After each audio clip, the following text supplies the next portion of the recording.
Assalamualaikum warahmatullahi wabarakatuh.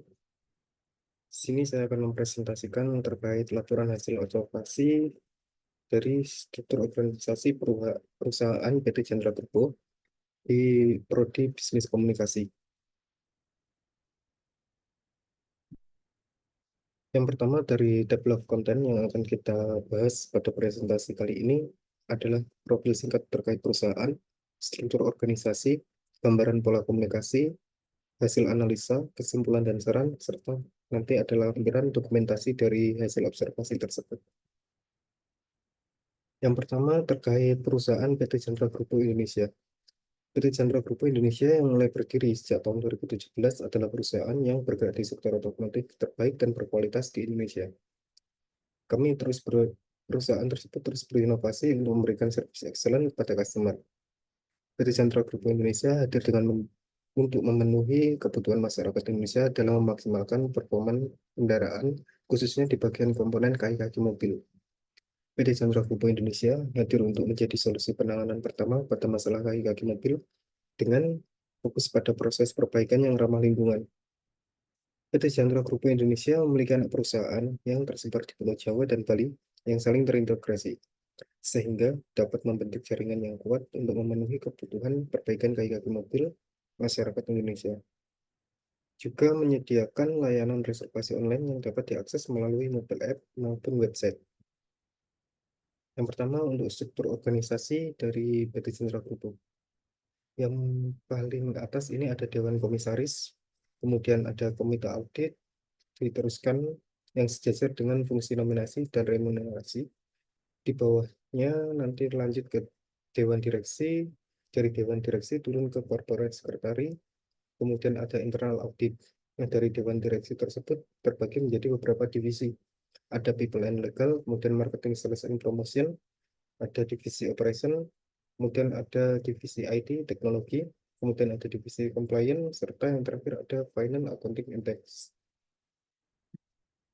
Selanjutnya terkait pola komunikasi dari PT Chandra Group Indonesia. Dari pola komunikasi tersebut, pimpinan langsung berkomunikasi pada staff, dan staf bisa langsung kepada pelaksana, demikian pula sebaliknya. Manajer sama manajer yang selevel bisa berkomunikasi ke sampingnya. Demikian juga staf berkomunikasi sama staf karena selevel.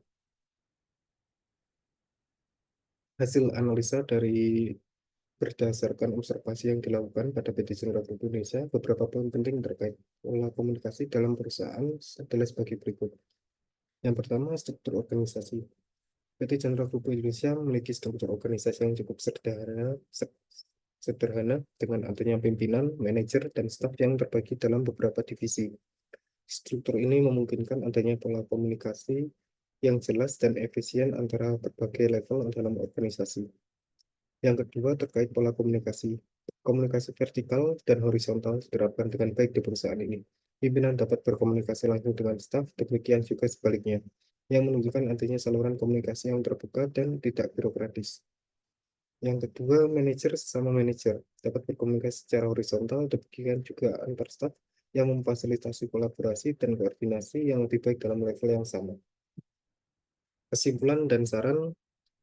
Yang pertama, untuk kesimpulan, dari PT Chandra Group Indonesia memiliki sistem komunikasi yang terbuka dan efektif yang memungkinkan pertukaran informasi yang cepat dan efisien. Pola komunikasi vertikal dan horizontal diterapkan membantu dalam menjaga kelancaran operasional dan meminimalisir miskomunikasi. Yang kedua, struktur organisasi yang jelas dan sederhana mendukung pola komunikasi ini, sehingga setiap anggota tim memahami alur komunikasi dan tanggung jawab mereka masing-masing.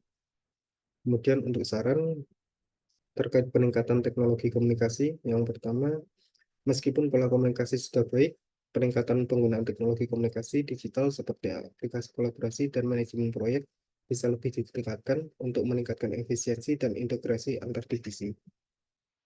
Yang kedua, pelatihan komunikasi.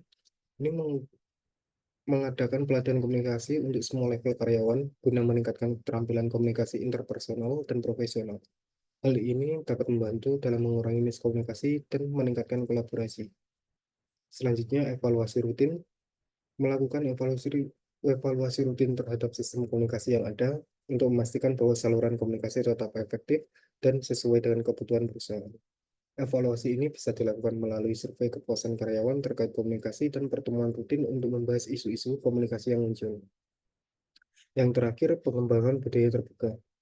Terus mengembangkan budaya komunikasi yang terbuka di mana setiap karyawan merasa nyaman untuk menyampaikan ide, masukan, atau keluhan tanpa takut adanya reperkusi negatif. Dengan menerapkan saran-saran di atas, PT Chandra Pupuk Indonesia dapat lebih meningkatkan efektivitas komunikasi dalam perusahaan dan mendukung pencapaian tujuan strategis perusahaan. Berikut untuk lampiran tanya jawab yang saya lakukan dengan Jet Mekanik saat adanya event klub mobil di salah satu kota di Indonesia. Terima kasih. Sekian presentasi dari saya.